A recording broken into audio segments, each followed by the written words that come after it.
Welcome to the MS-Perspektive podcast. Perspective with a K, as I'm German. I'm Nele Handwerker, MS patient, patient advocate and author.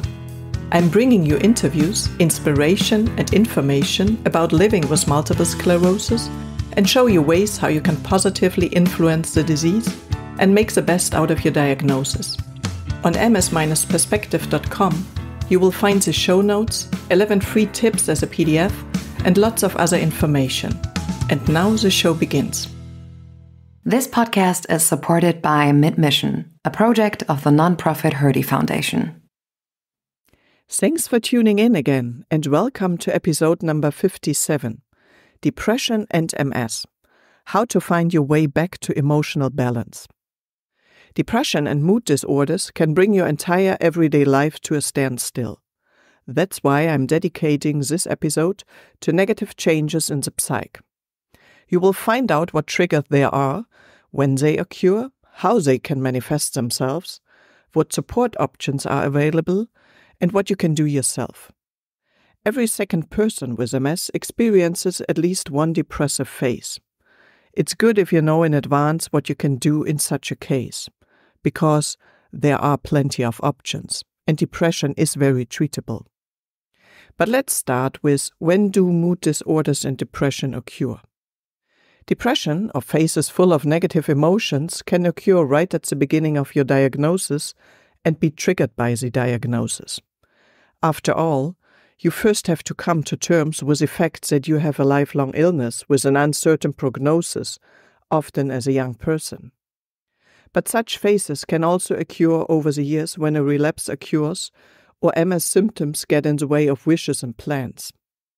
It also seems that people with MS are more prone to depression, and depression can even be the beginning of the disease, which makes diagnosis more difficult because often no MRI or other necessary examinations are carried out.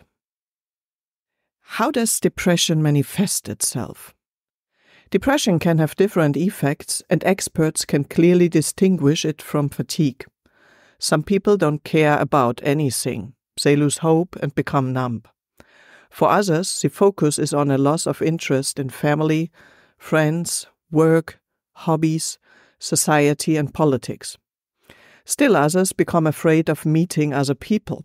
This can go so far that they end up not leaving their own home. In general, anxiety and feelings of panic can be manifestations of depression. In relation to MS, it can be the fear of soon no longer being able to work, of suffering from impaired mobility, or no longer being able to fulfill your own defined role within the family. Perhaps you also suffer from feelings of guilt along the lines of, if I had made a different decision, I would have been spared MS and could now lead a better life. Or you may devalue yourself because you believe you are less lovable to other people or less attractive for the job market. The psychological stress can even lead to physical complaints, causing sleep disorders, as well as permanent loss of appetite. Please take action. If you suffer from severe mood swings and are easily irritated, it can be difficult for those around you. Time to do something. As you can see, there are many different manifestations and signs. Depression or persistent mood swings are easily treatable and often even curable. You just have to take action or accept the help that is offered to you from outside. A typical approach is a combination of special medication to rebalance your brain's metabolic processes and a psychotherapy. ACT, which means acceptance and commitment therapy, is particularly suitable, as the disease itself or the progression of the disease is often a trigger for depressive phases. And don't worry, today's medication does not cause addiction. By the way, euphoric changes also very rarely lead to problems, because excessive feelings of happiness are also dangerous. Let's come to the next point. How can you measure depressive moods? Do you find it difficult to assess whether you have dark feelings due to understandable external circumstances or whether you need help? Then start by keeping a diary. This can be handwritten with a date and a scale from 1 to 10, If 1 on your scale means very unhappy and sad, and you remain in the very low range for weeks, you should seek help. Of course, there are also apps for this. Apps specifically for MS usually include a tracker for mood swings by default. With other apps, you can perhaps create your own categories and then fill them in. If you want to add more details to your diary, feel free. This can be helpful if you decide to undergo treatment. But the most important thing is that you add a value for your mood to your diary every day. And always remember, if you see a danger to yourself and your health, or in the most extreme case have suicidal thoughts, then get in touch and ask for help immediately. Your family, friends, and the general emergency number, but also special emergency numbers for mental health problems are available for such issues. What triggers lead to depression? Before any treatment begins, the exact cause must be examined. This includes a detailed conversation. If you have kept a diary of your mood yourself, bring it to your doctor. It is about processing the diagnosis, shock, repression. Are the effects of MS, whether physical or mental, currently an issue for you because they are affecting your private life? You're tired quickly, can no longer cope with the workload, or are less able to romp around with your children? You should also take a closer look at the medication you are taking. Perhaps the depression is a side effect. Your neurologist will then check what alternatives are possible. Some people with MS already have a mental disorder before MS, which was worsened as a result of living with the disease. And, of course, social, genetic, and organic causes should always be examined if a mental illness is new and unrelated to MS. What can you do yourself if you suffer from depressive mood disorders? You can help yourself with a variety of writing techniques for minor problems that don't require an expert. For example, there are morning pages. Immediately after getting up, sit down and write down everything that is on your mind until your mind is virtually empty. If possible, use a pen and a sheet of paper. This slows down your writing flow compared to typing on technical devices, giving you time to reflect. Write down everything from wild and difficult to understand dreams to things that have been bothering you for a long time. This way, you can record anything negative, disturbing, or incomprehensible first thing in the morning and capture it on paper. It allows you to get the day off to a carefree start. And often a clearly formulated problem that has been written down is much smaller than one that is allowed to go round and round and round in your head. But please caution, this technique is good for small hurdles and problems. A depression or anxiety disorder is a serious illness that requires professional outside help. You should not work on it alone. Resilience. In general, it is always good to train your resilience. Resilience can help you to maintain your inner balance throughout your life or quickly find your way back to it. Be aware that the opinions of others are not always the truth. You alone determine your life, your values, your goals, and how and with whom you spend your time. Mistakes or phases of weakness are completely okay and are part of a normal life. Nobody is perfect, and perfection consumes a lot of energy. Instead, weigh up how well something needs to be done and whether it justifies the effort. Remember that multiple sclerosis can reduce your performance, but you are and remain a valuable person. As is so often the case, sport and exercise are ideal for improving your condition or reducing the risk of depression. This is because sport releases happiness hormones. Exercise in nature is at the top of the list. Go for a run, hike, bike ride, or skate in nature, be it the park or really the forest, meadows, and mountains. Swimming outside is only fun for most people in the warmer months and has the added benefit of being easy on the joints. If you also manage to do your physical activity together with others, whether in the fresh air or indoors, then you've also done something for your social contacts. And remember, you are the superpower in your own life. If you want to do something good for yourself, just do it. Where can you get help? good first points of contact are your family doctor, your neurologist, your local MS patient organization, and depression support associations.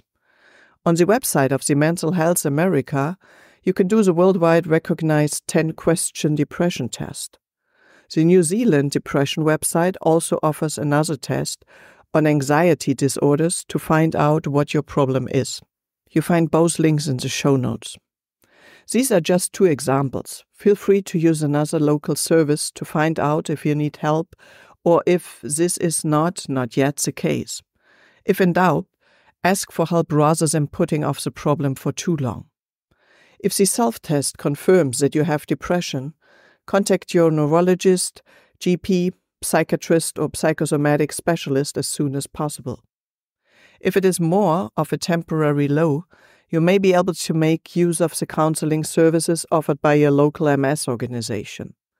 The staff can often also help you find specific support, such as a neurologist or psychiatrist nearby. Involve your family and friends. They should know how you are feeling.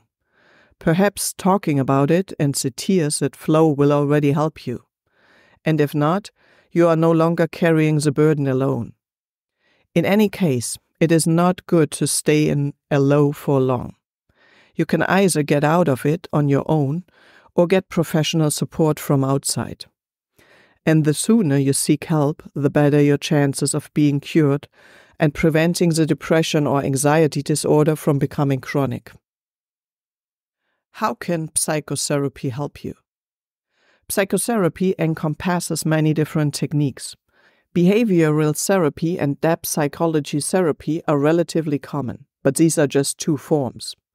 Generally speaking, the aim is for you to talk about your problems, worries, and fears, and for the psychologist or psychiatrist to help you classify them. Is something you are experiencing really normal or not? What other approaches or ways are there to solve a problem? Psychologists can also help you deal with trauma. They offer you help to help yourself. Nothing happens without your cooperation. To successfully participate in psychotherapy, you must be willing to open up. The chemistry with your therapist must be right. It therefore makes sense to start with introductory sessions. Because if something is stopping you from opening up, the whole therapy won't help. Then it's better to search a little longer until you've found the right therapist for you. Whether psychotherapy is a private service, partially or fully paid for, depends on your local circumstances, the health system, and your health insurance. What medication is available to treat depression? Traditionally, antidepressants are used if psychotherapy alone is not sufficient. In general, however, person-centered psychotherapy should form the basis of treatment and be supplemented with medication if necessary, according to the recommendation. Incidentally, the new generation of antidepressants, selective serotonin reuptake inhibitors, or short SSRI, have fewer side effects with the same potency. In any case, your doctor is the expert here. What is the best prevention against depression? No one is to blame for an illness, and depression is an illness. Nevertheless, there are risk factors and you can take preventive action. Exercise regularly and a lot, preferably outdoors. The WHO recommends at least 150 minutes of moderate exercise per week. If you exercise at high intensity, a shorter total duration is sufficient. This will replenish your vitamin D stores and supply your whole body with sufficient oxygen and happiness hormones. Eat healthily.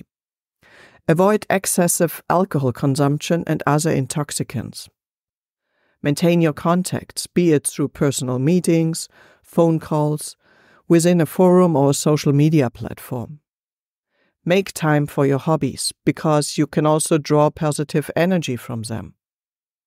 Listen carefully to your loved ones and try to understand their feelings instead of offering solutions. Of course, this should be reciprocal. After all, if we feel understood and the other person also empathizes, or at least try to empathize with the situation, a lot has already been achieved. Finally, food for thought. If current political events are really bothering you, then it's better to only consume a serious news service once or twice a day at a fixed time. Research how you can help and lend a hand.